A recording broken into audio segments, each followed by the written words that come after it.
I see where we've landed this time, said Jamie. Look, that's Welly Bob's house over there. There was no mistaking it, of course. Only Welly Bob, the cat who did everything backwards, would have all the furniture outside. But this time there was something else out of the ordinary going on.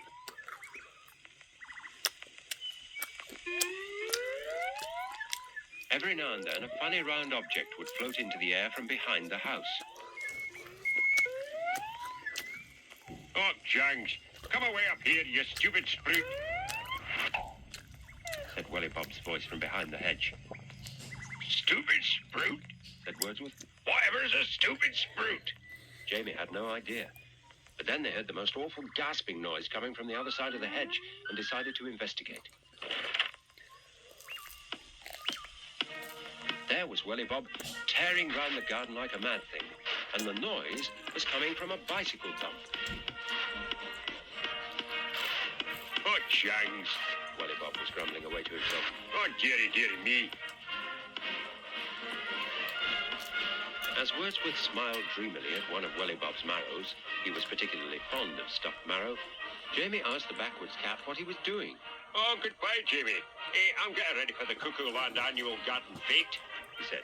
There's a prize for the smallest marrow, so I'm blowing them up until they're tiny, then I'll lose. You see what I mean? No, said Jamie and Wordsworth together.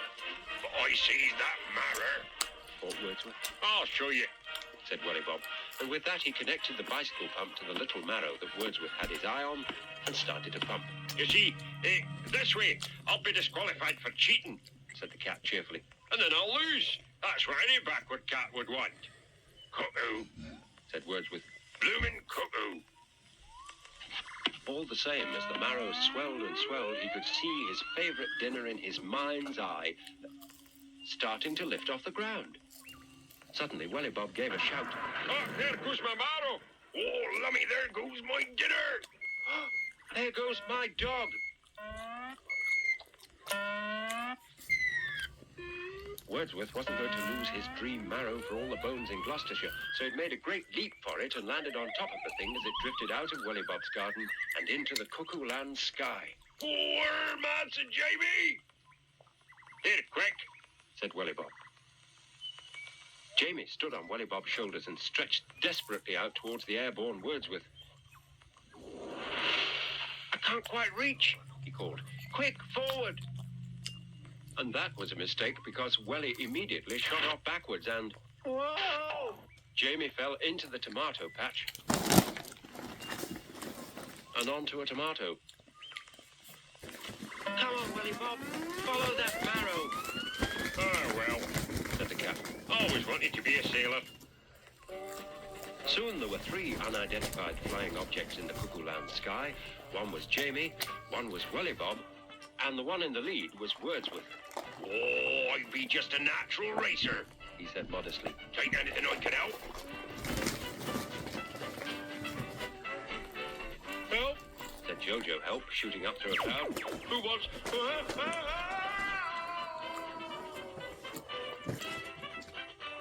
Elsewhere in the overcrowded sky, Jamie and Welly Bob were doing their best to catch up.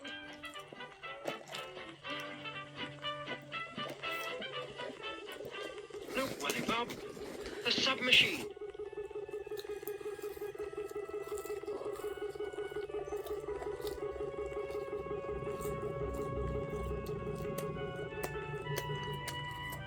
Mr. Boo was on one of his routine trips around Cuckoo Land, making sure that the right number of everything was in the right number of everything's place.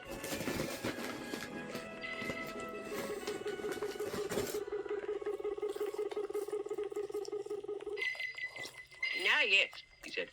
387 clouds, 1,214 seagulls, a boy on a tomato. A boy on a tomato? Oh, dear, I think I need a holiday.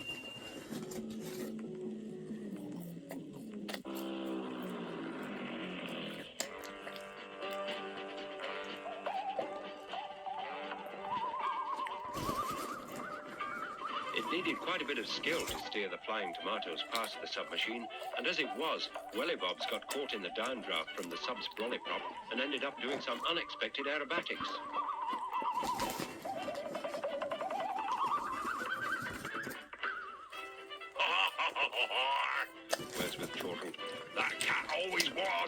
been. Jamie was wondering if Welly Bob was all right, but he needn't have worried. Oh, at last. The backward cat was shouting. They've got around to planting the trees the right way up. They'd all travelled a long way by now, and the scenery was changing. These were the prickly mountains, and at the moment the wind was drifting them towards Spiny Ridge. It was a place where a kind of cactus called Giant's Pincushion grew. It was easy to see why it was called that.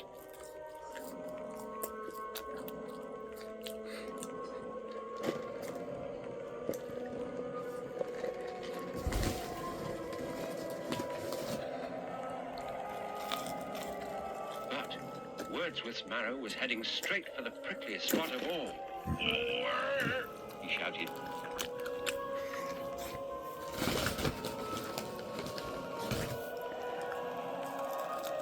This is where I get the needle. Whoa! Welly Bob thought that was very funny. Oh, Jags! He shouted. It's Wordsworth, the backwards dog. Come shopping with me at Jungle Jim's. Today I'm getting kangaroo steaks, fried egg chips, gotta get Dutch clogs, and for dessert, Chinese fruit ice cream. And I didn't even show you all the really wild stuff. Find what you need and discover what you're missing, only at Jungle Jim's.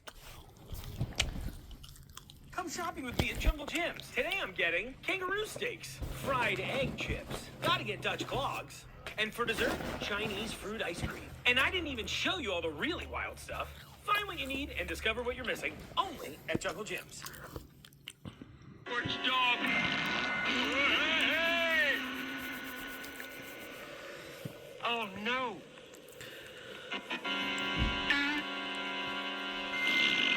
Wow!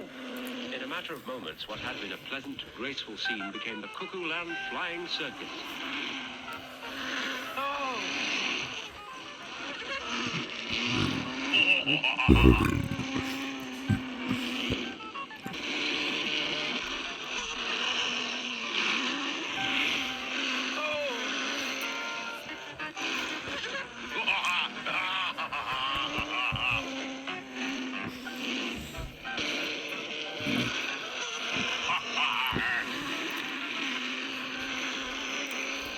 At last, the inevitable happened. There was an almighty crash as the three of them arrived in the same space at the same time. And they started to fall. Well, James, wow!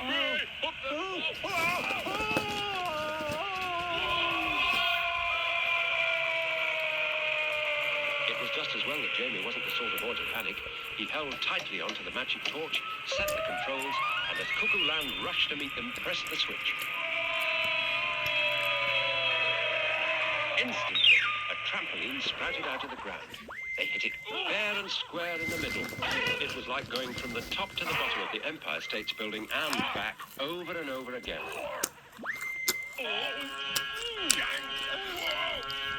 But at last it stopped, and they were safe, even if some of them didn't have quite the appetite they'd started out with.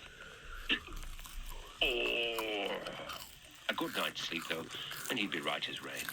And it was time for that anyway.